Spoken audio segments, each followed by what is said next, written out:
The trouble is not where the people knows too little. The actual trouble start from where the people knows too much things that aren't so. जब हम इस ब्रह्मांड के पीछे के विज्ञान को समझना स्टार्ट करते हैं तो हमारे अंदर कहीं ना कहीं कई सारे मिथ्स भी डेवलप होना स्टार्ट हो जाते हैं। और आज उन्हीं में से एज ए टॉप 9 मिसकॉन्सेप्ट्स को हम आपके दूर करके उसके पीछे की रियलिटी आपको शेयर करेंगे। So let's begin it.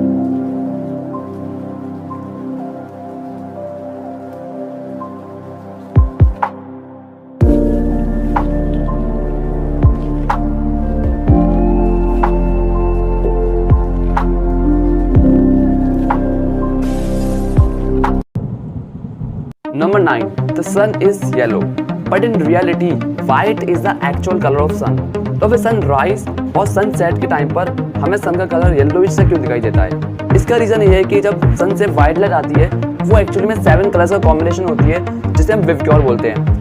अब जब सनराइज और सनसेट होता है उस टाइम पर सन हमारे अर्थ के हॉरिजन पर होने की वजह से उसकी दूरी नॉर्मली से काफी ज्यादा हो जाती है, जिससे व्हाइट लाइट में मौजूद वो कलर ऑफ लाइट जिनकी वेवलेंथ काफी कम होती है, like violet, indigo, blue and green, वो अर्थ के एटमॉस्फेयर को क्रॉस नहीं कर पाती और पहले ही स्कैटर्ड हो जाती है। जबकि वो कलर ऑफ लाइट जिनकी वेवलेंथ काफी ज्यादा होती है, like yellow, orange and red, वो अर्थ के एटमॉस्फेयर को क्रॉस करके हम तक पहुंच जाती है, जिससे सनराइज और सनसेट के टाइम पर हमें सन का कलर येलोइश दिखाई देता है। Number 8. The Great Wall of China is the only human-made structure visible from space. अब आप जरा इस इमेज को देखिए। इस इमेज को नासा के स्पेस क्राफ्ट द्वारा लिया गया है, जो कि एक अर्थ मून सिस्टम की इमेज है। और क्या आप सच में इसमें the great wall of China देख पा रहे हैं? अपना आंसर जरूर कमेंट करके बताएं मेरे को। Number 7. There is a dark side of moon, but in reality moon की एक्चुअली में कोई डार्क साइड एग्जिस्ट नहीं करती है। जी हाँ, क्योंकि मून लगातार अपनी एक्सिस के अबाउट रोटेट करता रहता है, तो उसकी दोनों ही साइड लगातार सन से इल्यूमिनेट भी होती रहती हैं। लेकिन फिर भी हम आज तक मून की सिर्फ एक ही साइड को देख पाए हैं। इसका रीजन है मून का सिंक्रोनस मोशन, जिसमें उसकी एक्सिस रोटेशन की स्पीड उसकी अर्थ के अराउंड रोटेशन की स्पीड के बराबर हो जाती है। और इसी रीजन के चलते हम आज तक मून की सिर्फ एक ही साइड को देख पाए हैं। बट इसका मतलब ये नहीं है कि मून की एक्चुअली में कोई डार्क साइड एग्जिस्ट करती है। Number 6. There is no gravity in space. Well, ये मैथ तो काफी ज्यादा लोगों में पॉपुलर होगा, क्योंकि काफी ज्यादा लोगों को ऐसा लगता है कि स्पेस में कोई ग्रेविटी एग्जिस्ट नहीं करती है।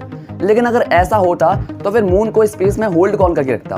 क्योंकि हम सभी जानते हैं कि मून अर्थ की ग्रेविटी के चलते उसके अराउंड रोटेट करता है, तो इसका मतलब तो ये है कि स्पेस में ग्रेविटी एग्जिस्ट करती है।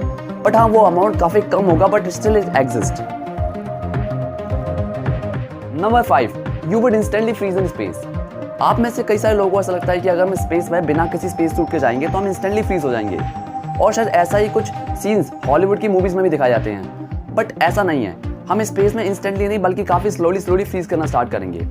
अब जब आप स्पेस के टेम्परेचर को चेक करोगे तो वो करीब -270 डिग्री सेल्सियस दिखेगा। अब इतने टेम्परेचर पर तो हालांकि कोई भी चीज इंस्टेंटली फ्रीज हो सकती है, तो फिर हम क्यों नहीं? इसका रीजन ये है कि क्योंकि स्पेस में वैक्यूम एग्जिस्ट करता है, ना कि कोई मैटर जो कि हमारी बॉडी की हीट को ट्रांसफर कर सके।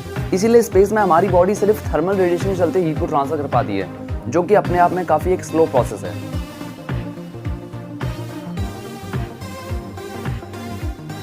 Number 4. Mercury is the hottest planet. Mercury हमारे सन के सबसे क्लोजेस्ट होने के बाद भी सबसे हॉटेस्ट प्लैनेट नहीं है। हमारे सोलर सिस्टम का सबसे हॉटेस्ट प्लैनेट है वीनस। But why? क्योंकि वीनस के एटमॉस्फेयर में मौजूद है 99% ग्रीन हाउस गैसेज। वो ग्रीन हाउस गैसेज जो रेडिएशन के थ्रू एनर्जी को इमिट कर किसी भी प्लेनेट के टेम्परेचर को काफी ज्यादा इंक्रीज कर देती हैं। और यही ग्रीन हाउस गैसेज की मात्रा मरकरी में वीनस के मुकाबले काफी ज्यादा कम होती है, जिससे उसका टेम्परेचर सन के पास होते हुए भी काफी कम होता है। Number 3. Saturn is the only ringed planet. Well, आपने कभी भी सोलर सिस्टम की इमेज देखी होगी तो उसमें हमेशा आपको सैटर्न ही एक ऐसा प्लैनेट दिखा होगा जिसके पास अपनी खुद की रिंग होती है। लेकिन क्या हुआ अगर मैं ये कहूँ कि ये पूरा सच नहीं है? क्योंकि रियलिटी ये है कि हमारे सोलर सिस्टम के लगभग आधे प्लैनेट्स के पास रिंग एग्जिस्ट करती है। जी हाँ, जिसमें Jupiter, Saturn, Neptune and Uranus शामिल हैं। लेकिन सैटर्न को छोड़कर बाकी सबके पास जो रिंग सिस्टम एग्जिस्ट करता है वो काफी डार्क और फेंट होता है, और जो पार्टिकल्स वो रिंग सिस्टम फॉर्म करते हैं वो एक्चुअली में सन की लाइट को रिफ्लेक्ट ही नहीं कर पाते, जिसके चलते ना ही तो हम उन पार्टिकल्स को देख पाते हैं, ना ही उनके द्वारा उस प्लैनेट के अराउंड रिंग जो फॉर्म की है ना ही उसको देख पाते हैं।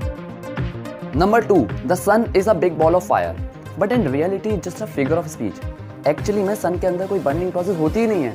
होती है तो सिर्फ न्यूक्लियर फ्यूजन, जिसमें सन की इमेंस ग्रेविटी के चलते हाइड्रोजन के परमाणु आपस में कोलैप्स करके एक नया परमाणु हीलियम को फॉर्म करते हैं। और इस प्रोसेस में ट्रमेंडस अमाउंट ऑफ एनर्जी निकलती है जिसको सन हमें हीट और लाइट की फॉर्म में प्रोवाइड करता है। बट सन के अंदर कोई हाइड्रोजन की बर्निंग नहीं होती है क्योंकि बर्निंग प्रोसेस के लिए चाहिए होता है ऑक्सीजन, जो कि स्पेस में एग्जिस्ट नहीं करता। Number 1, black hole swallow everything.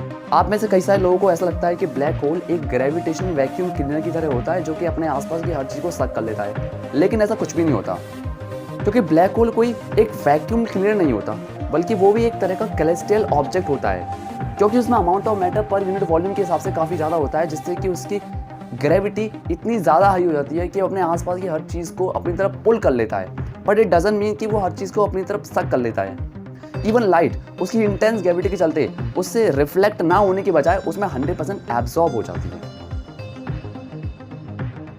So guys, ये थे वो 9 अमेजिंग मिथ्स। वीडियो अच्छी लगी हो तो इसे लाइक कर देना। चैनल पर बने रहने के लिए इसे सब्सक्राइब करके बगल में आ रही घंटी को दबा देना ताकि आप आगे आने वाली और भी इंटरेस्टिंग वीडियोस को सबसे पहले दे सकें। मिलते हैं एक और इंटरेस्टिंग वीडियो के साथ, तब तक के लिए गुड बाय।